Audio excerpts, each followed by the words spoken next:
Hi, I do hope you're well. Well, today I'm talking about my favorite capo, and this is the G7th, that's the name of the brand, Performance 2, which is their latest version of this capo. It's very light, very well made, and it's around $60, but please check that online. But certainly affordable. It is more expensive than some plastic or other capos, but obviously this is my favorite one, and it's worth the money, in my opinion. So first of all, what is a capo? Well, this is basically it. It's just a device that opens and closes over your strings. I'll show you. Here's my open E chord. We know this one, right? Very simple stuff.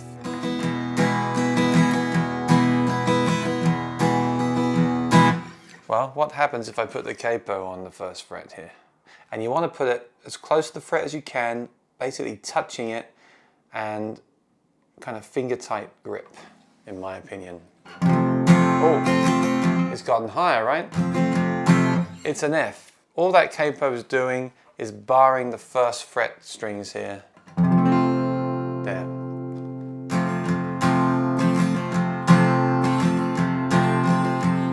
That's all it's doing. So here's example one of when you might use this capo. You've got a song in G. Just open G, open D, very simple, open C, open G. But you find, I'm getting a bit of Johnny Cash vibe here, it's a bit too low for my voice. Oh yeah, I can't, it's too low for me, I need to make this song higher. Okay, so I'm going to take the capo and I'm going to try it. One key high, I'm going to try A major. So I'm going to go G, G sharp would be that first fret. This will be A, okay? So with the capo on the second fret and playing the same chords as before, the G is now an A, the D is now an E, the C is now a D.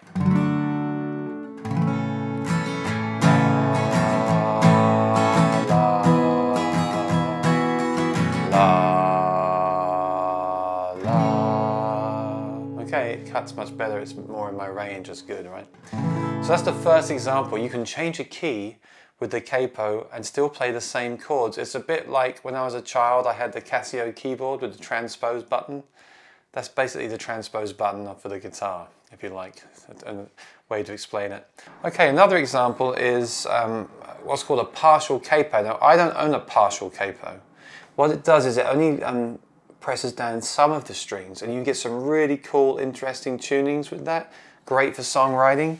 I haven't gotten into that yet, but I do it sometimes, and it's very cool, by turning it this way around and only putting it over these top 5 strings. Check this out, the low string is still ringing out. So a bit of theory here, but that's an open E, and this is a D up 2 frets, which is an E, so E and E. And you get that lovely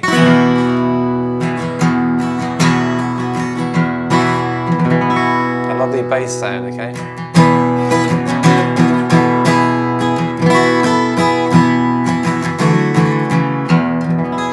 Really cool. It also works well on a C shape, doing the same thing on the 4th fret, because this is an E, this is now an E in this position, this is a low E.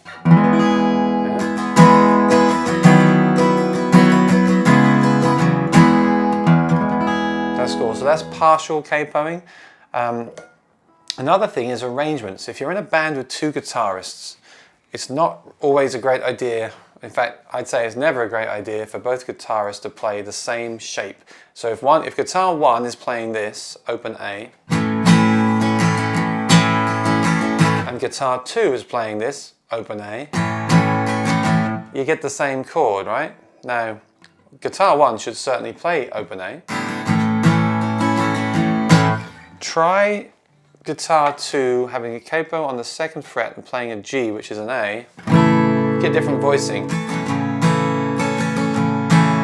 Or you can keep going up. This is great if you know the cage system, which I'll go into another time for this. But look it up online. It really helps.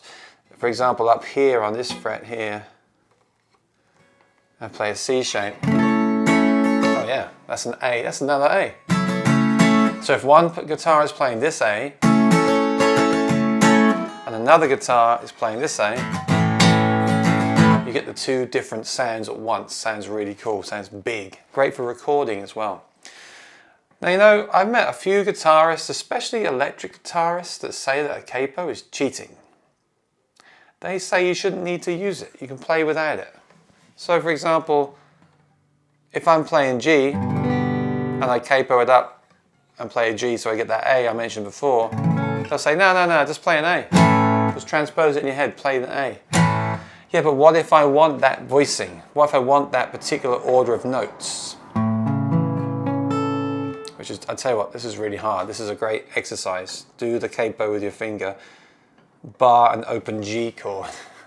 Good luck. If you can do it, post it in the description below. If you can do it without flinching, post it in the description below. Ow. Okay, but I want that order of notes. See, it's different. It's a different voicing, okay? So for a guitarist to play this capo G D C,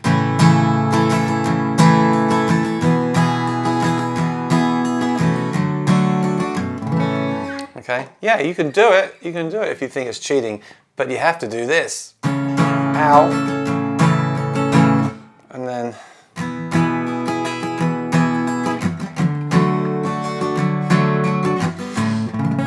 ow, ow, ow, ow, okay? Great exercise, please do it. If you can do it, that's great. But I would never record like that. It's never gonna sound as smooth as this, is it?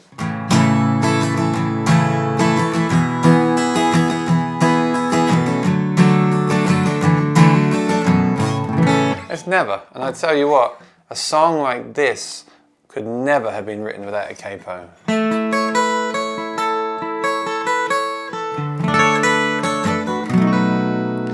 Here Comes the Sun by the Beatles, right? Now, if you can play that without a capo, yeah, again, great. I'm sure some people can, but for most of us, this thing is invaluable for songs like that. Okay, so as I said in the beginning, there are many, many, many different types of capo. There's plastic ones, there's metal ones, there's gold ones, there's heavy ones, there's thick ones, there's ones that roll up and down the neck without having to be removed. A lot of people like to remove a capo so they can clip it on the headstock here. And I can still do that with this one. I usually keep it in my back pocket, but look, if you want to do that, then you can.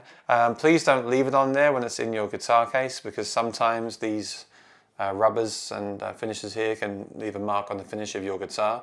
I'm not saying this one will, but it's always best to put accessories back in your accessory compartment in your guitar case. That's what it's there for, right? Okay.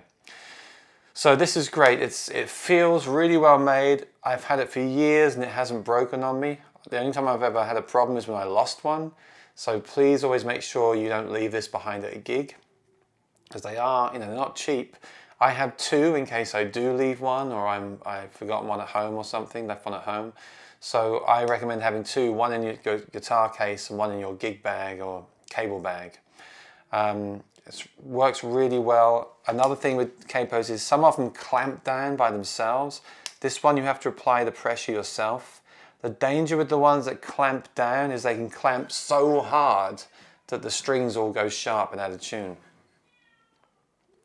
So this one you can apply just with finger pressure and just check the strings ring out, which they do, right? And you'll also notice if you check with your tuner that they're still in tune, but for recording, then always do retune, because they'll never be perfect with any capo. But this one keeps them pretty good. I don't have to retune during a gig, okay? So it's just wonderful, it's great. So the G7th Performance 2, they also have other capos as well, and do check out other brands. This is just my opinion, okay? But if you're looking for something really professional, really great, then I recommend the G7th Performance 2 capo. Oh, and one more thing, you can't go to a tropical island without a capo up here. Check this out.